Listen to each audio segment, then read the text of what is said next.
Hey guys, first of all, I just want to thank you so much for continuously and always tuning into these episodes, Oz Property Mastery with PK, whether you're walking your dog and listening or at the gym or cooking or whatever you're doing. I'm so very, very grateful that you're here. A lot of 5-star reviews coming our way, and to each and every one of you, I just want to extend my deepest gratitude and thanks. So I really appreciate you being here, and I'm hopeful that you're learning every single day with me.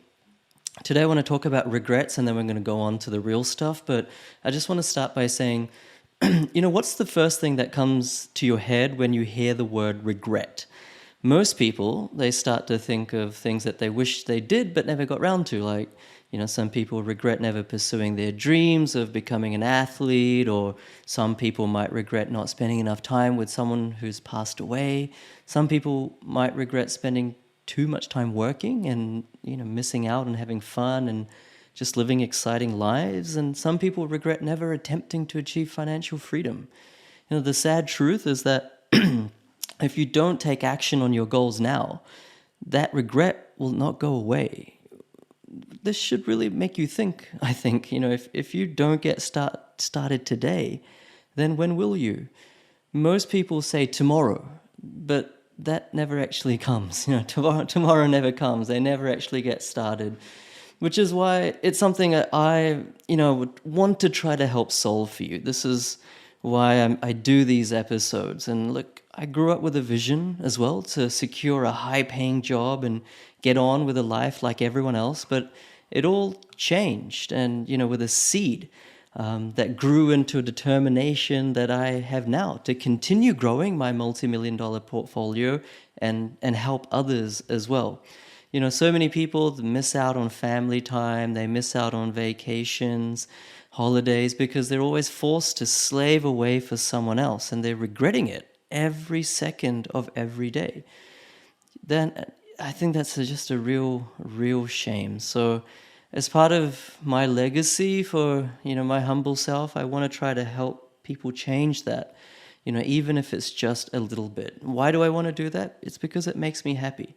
I want to show you how to create a life where you have that feeling of stability, peace, and happiness for you and your family, but most importantly, freedom. Freedom is the most important thing, and you can achieve that through property investing, through building a sustainable property portfolio. And that's why I do these episodes. So today, in this episode, I want to talk about this new prediction that Westpac has for a property price boom in 2026. Now, I know that a lot of people their eyes glaze over when there's a bank coming out and predicting a boom, but stick with me here. House prices are set to rise dramatically across the nation, according to Westpac. And in this episode, we'll assess how these house prices will rise despite average wages not rising so much and the average person not really being able to afford them. So how does that work? And we also will investigate which locations will rise the most. And be careful, I'll issue a word of warning to the swarm of investors rushing into Victoria right now. Okay, stay tuned right till the end to hear my nuanced and quite detailed thoughts on Victorian property investment right now. Let's go, guys. Welcome to the Oz Property Investment Mastery Podcast. My name's PK, and I help busy people build passive income by buying top 5% growth and cash flow property and build a portfolio using data without wasting months doing research, spending weekends at inspection or catching flights, or dropping $10,000 to $20,000 on buyer's agents every single time. So if you're confused, lack confidence, and just overwhelmed with all the information and marketing misinformation available online and don't know where to start, then this show is for you. Westpac has come out and released their 2026 housing market forecast, which goes through city by city where they think house prices will be by the end of 2026. I'm going to go through that in this episode, but I wanted to start here.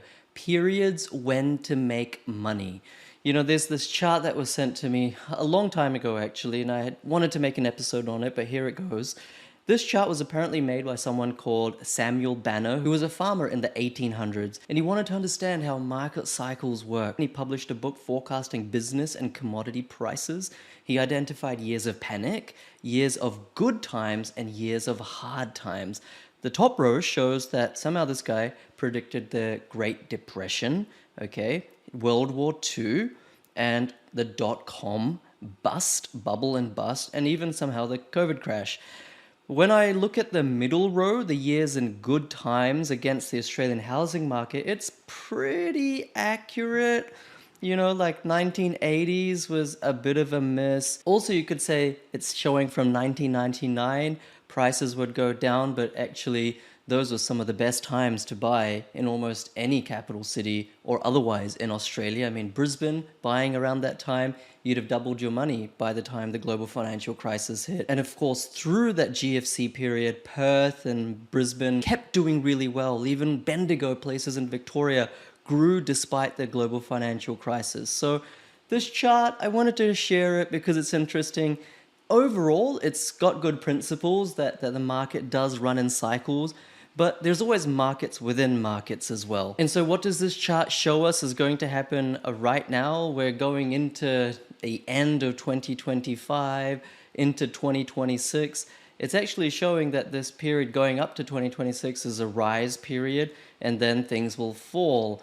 But Westpac doesn't actually agree with this at all. And on a whole different episode, I've taken you through the 18.6 year market cycle and why I think property prices are going to go up all the way to 2032.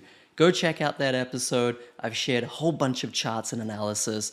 But let's get into Westpac's analysis right here. So Westpac is suggesting that Sydney could rise by the end of 2026 by $154,000. Melbourne, it would rise by $103,000. Brisbane by $93,000. Perth by $102,000. Adelaide by $70,000. And Hobart by $30,000. Of course, not all capital cities or regional towns have been shared here, but suffice to say they're pretty bullish on house prices. And how could you not be with rates potentially falling more? And I'm going to go through that in a bit more detail in a second, with the chronic housing shortage still extremely acute, extremely chronic. And because of labor, we have immigration continuing to plow on. And in fact, student immigration has been ramped up in the last few months by the Albanese government. Now you might say, look, bank forecasts are always wrong, PK. You're right, sometimes they are wrong, but often I say that. For example, I say when I think a bank is being too optimistic or pessimistic, and in this case, I think Sydney could be a little bit optimistic here if rates don't fall a few more times by mid-2026. I think Melbourne is pretty accurate, although there is a big warning with Melbourne, and I'm going to share a chart on that very, very soon. Brisbane, I think, is pretty accurate. Perth as well, it's getting the second wind by people, owner-occupiers, and investors realizing that there is no stock coming to market. There is a supply crunch in Perth, and the immigration continues to rise. Adelaide, I think, is pretty accurate. It's had a great 5-6 years, probably time to slow down, although I know I've been saying that for a few years now. And Hobart, I think we could be in for a surprise on the upside. I know some of my clients are buying in 2 or 3 suburbs in Hobart. They're certainly expecting more than $30,000. In fact, I wouldn't be surprised if they make $100,000 in the next 12 months. So I think Hobart might positively surprise on the upside. Now, in terms of interest rates, I think it's important to share this chart from RBA, the US Federal Reserve, IMF, and QUID, which shows that RBA's own estimated neutral rate. Neutral rate is where the RBA deems that policy settings aren't going to tighten the economy any further, nor are they going to loosen the economy. In other words, they're not expansionary, they're not pumping money in, nor are they pumping money out of the economy to slow things down if inflation is out of control. They think that's equilibrium. This is the steady state. So they think the RBA does that the blue line at around 2%, that is the neutral rate setting for Australia. Now, what do I think? I think at the moment it's probably a little bit over 2%. Would be my read for the neutral setting. I think 2 or under 2% is a little bit expansionary, but this is what they're sharing. Of course, rates are still much higher here in the orange line than that 2% figure, and therefore that implies further rate cuts, which of course are going to help see that Westpac forecast come into fruition. Also, note for those of you who aren't economists that this blue line, this neutral setting line, is dynamic. Some people say we're still extremely low. Back in my day, interest rates are up at 17% or whatever the case may be. Yeah, that's true. But as an economy evolves, as an economy gets on more debt, and of course that's how capitalism works, debt multiplies and sees much more money injected in the economy. An economy's ability to withstand higher interest rates become less and less, and therefore you can see the blue line has been trending down. Now it's up for debate whether you think this is true or false, but what the RBA thinks is it is true, and therefore they're likely to bring interest rates down to equilibrium. It's just how soon are they going to do it? That is the question. But one thing's for sure, and I know so many of you think, how can house prices possibly keep rising? They've risen so many times, there have been so many booms. This is an interesting chart that I found. The number of millionaires keeps rising. Number of dollar millionaires in millions selected countries in year 2000, 2024, and forecast for 2028. So you can see that between 2000 and 2024, the number of millionaires in Australia went from 0.11% to 1.90%. Now, these are small numbers, but the rate of change, the relativity is what's really interesting. In the US, it went from 7.64%. They were much richer than us, even year 2000, and it went up to 23%. So about a 3x change, right? It went up by 3 times. In Australia, that rate of change was from 0.11 to 1.90. That is almost a 20x change, almost a 20 times increase in the number of millionaires. That is phenomenal. We're getting richer at a faster pace since year 2000 than the US. And that is my basis or thesis for which house prices will continue to rise, because it is no longer the average Joe that dictates house prices in Australia. It is the top 20%, and the top 20% are getting fatter and fatter. There's more of them and they're getting richer.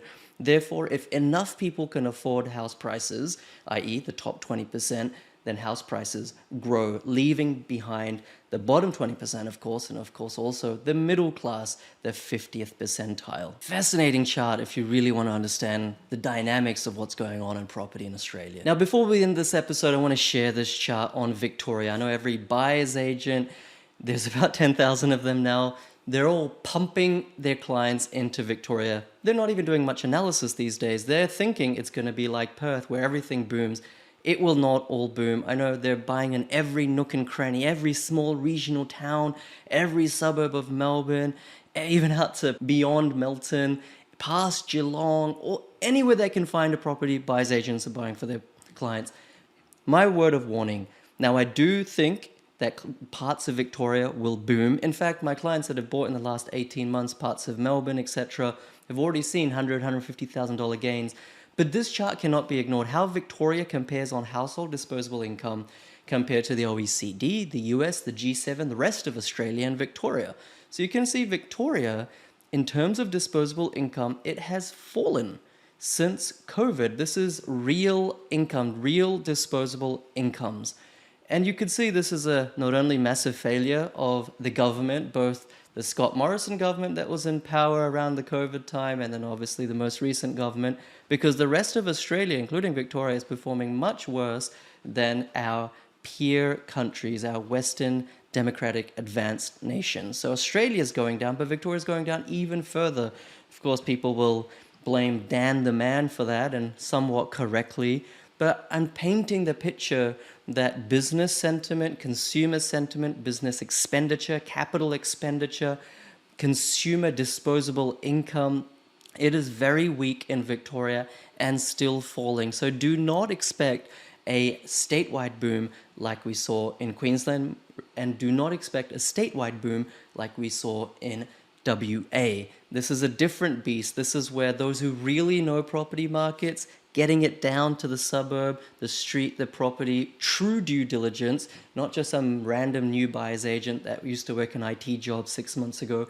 True professionals, i.e. you, because you can learn this with just 3 to 5 hours a week over 1 or 2 months. These are the people that'll be making money in Victoria.